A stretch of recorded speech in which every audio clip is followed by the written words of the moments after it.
What is going on, guys? Welcome back to the MG YouTube channel. I'm Malachi Greb, CEO of Elite Automation Elite Properties and an investor in Tesla. But today we're in the Cybertruck in FSD right now, and we're doing actually like a family day trip. And I ran into a scenario for the first time in my Tesla Cybertruck where basically the vehicle told me I had to go 67 miles an hour if I want to make it to my destination. And I've traveled with this vehicle cross country, you know, thousands of miles. I've already put like 20,000 miles on this vehicle, and I've only owned it for like 3 months. So just to give you like an idea of how much driving and how much like cross country driving that I do. Again, I've never had this problem where it told me that I need to slow down to make it to my destination, which is pretty wild. And it really kind of brought something up to me that is a bit of like something that's missing in the infrastructure of like Tesla and stuff like that.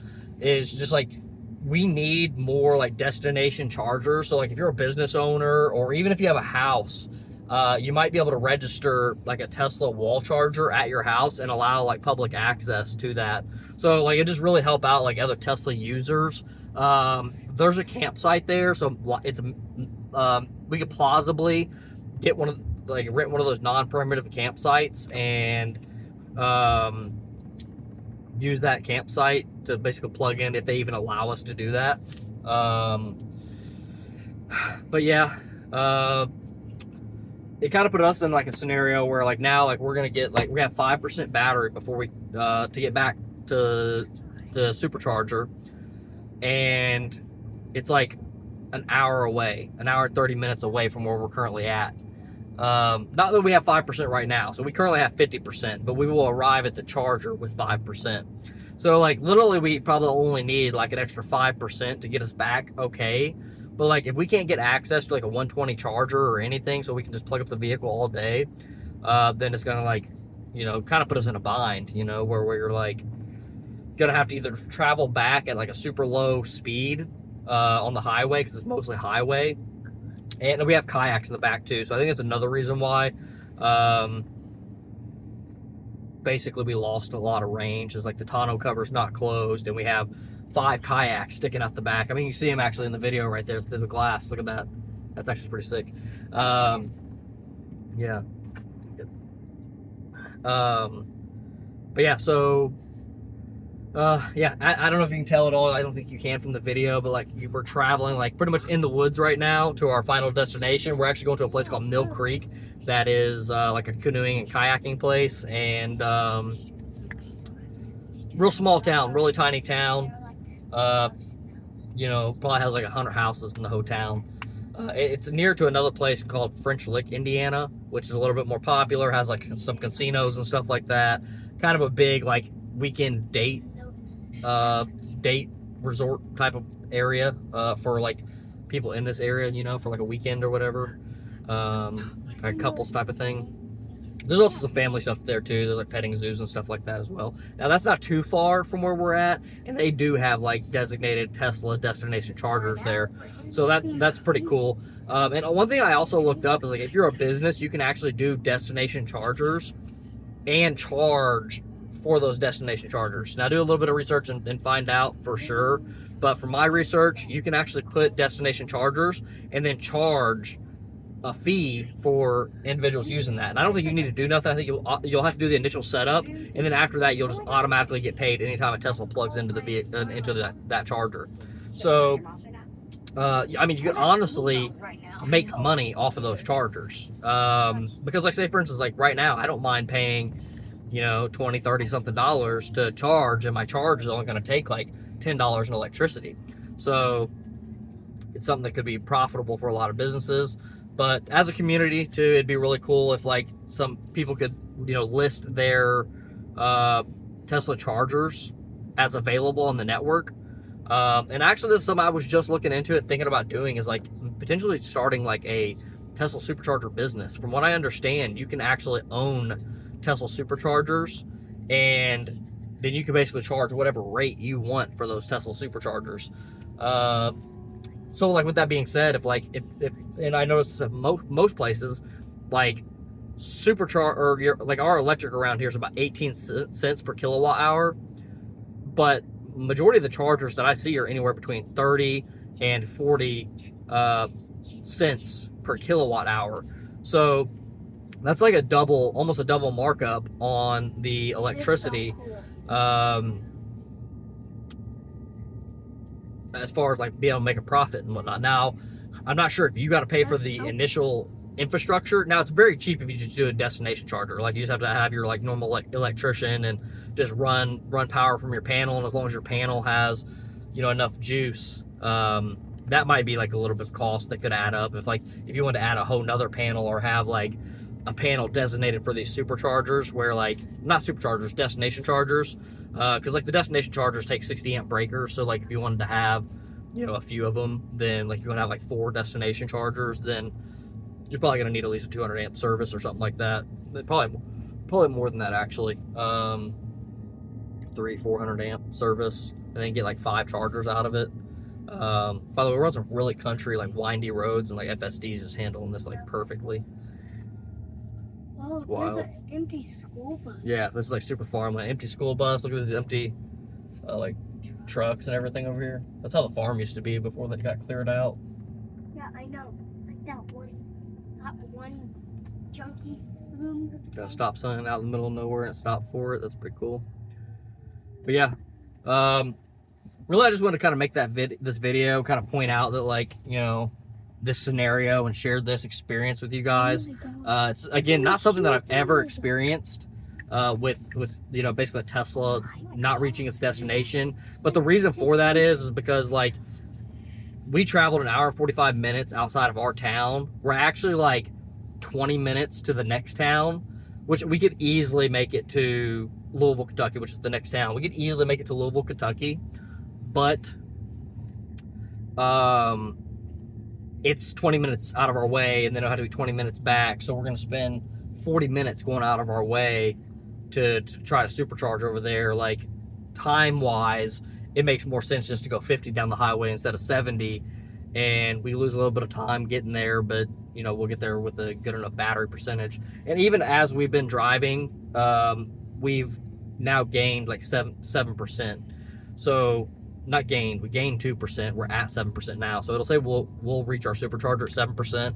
Now the Cybertruck's somewhat newer, you know, it's 2024 model. So the battery pack in it's like new and fresh, and it like kind of over calculates how much battery percentage we'll get. So like it generally has more battery than it initially predicted that we would have. So its estimate is a little bit low in comparison to what we actually reach our destination with, which is kind of good. It's safer. You know, we end up having an extra few percent more once we get to our destination than what we thought we would have had. So yeah. I really wish there was more information on the whole Tesla like supercharger and destination charger like business and stuff like that, because, you know, for somebody who wanted to start like a little small business, I could see like that being an extremely good business, just like creating a bunch of like small like mini locations, either like me and you, we could just go out and like make partnerships with the different businesses around town, and, you know, we pay for the initial infrastructure, we pay for all of the, you know, so the infrastructure would be all the conduit routing and permitting and everything that we would need. We could take on all that, you know, front end work, and then maybe do some like profit sharing with the business that already has basically has the business, right? So like they don't have to do any work, they can just keep focusing on their business. But like somebody like me and you, we could focus on like deploying you know, destination chargers, and basically create a business model out of that, give them some profit sharing. Where should go down there? Oh, I should have went down there. My FSD jacked up. I think the Tesla didn't go down there because it was a gravel road, basically. That was crazy. Whoa. This is super nice, whipping it around back and forth in the Cybertruck because of the rear wheel steering. Like on this road right here where I have like ravines on both sides pretty much, I was just able to real quick and turn around, where I think it would have been like 6 or 7 times in a normal truck. But yeah, oh yeah, so we're going, you can't see it, but we're going down the gravel road. I think it didn't want to go down this gravel road in FSD. Maybe it thought it was like. Yeah, and it dropped off too. So like the road was up here, and then this gravel road dropped off down there. So like it may have got scared and didn't want to do it. But yeah, I think it's something cool that the community needs. And even if you didn't already know this, as a owner of a Tesla charger, you can allow access to it. That'd be like just super cool. I don't know if as a human or as an individual, if you can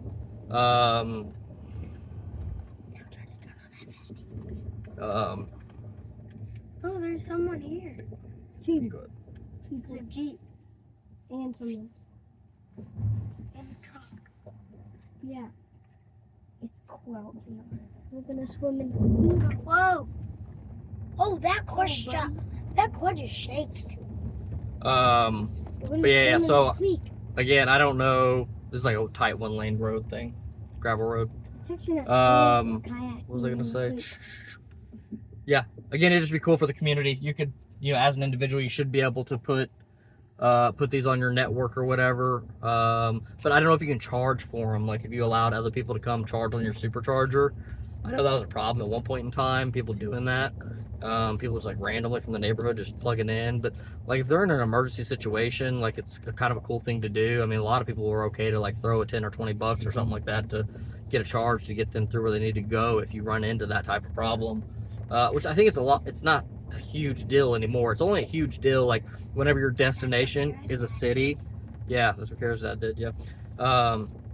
Even if you're going to a city that doesn't have destination chargers, and then you're kind of like hit, unless you're gonna like, if you have like Airbnb or something like that and you can charge overnight, then you're cool again. You know what I mean? It's just like scenarios where there's like not charging overnight, there's not an outlet outside, or the hotel you're staying in won't let you plug in and charge, or like any of these weird scenarios like that, that's where you run into a challenge. Again, I haven't experienced that. Pretty much everywhere I've been has had superchargers, or I've been able to like map out my stay so that I'm near a supercharger or something like that, or I'll try to find like ones that were at a gym, so I can charge at a gym and work out and supercharge at the same time. But yeah, I don't want to keep rambling on about this. It'd just be cool to like have as much community together. And also shout out to Tesla.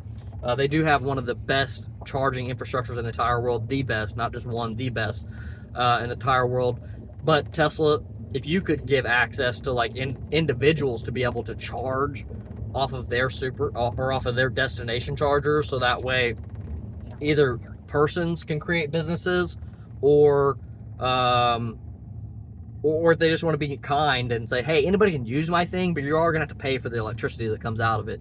Or even if they want to make a small profit, there's like some people that live in these small destination towns. Like there's a bunch of farmers, it's a very rural area, so like there's people that could get on board with servicing a small area like this. Like there might be 1 or 2 Tesla owners in this small town, and they would be on board with like creating a culture and joining the community and helping other Tesla people be able to charge their vehicles. They may even add an extra charger at their house, so that way people can come, especially if they don't have to worry about paying for the electricity and somebody else pays for it, and especially if they even make a little bit of money off of it, where like the supercharger pays for, or the destination charger pays for itself. And yeah, so hopefully more people join this community. If you like other Tesla content, most of the time I talk more about like the business, the financials, robotaxi, things like that when it comes to like Tesla, and then other like entrepreneurial things with elite properties and building out our property portfolio kind of from the ground up. So it's a great time to join in, because this is the ground up, so we're just now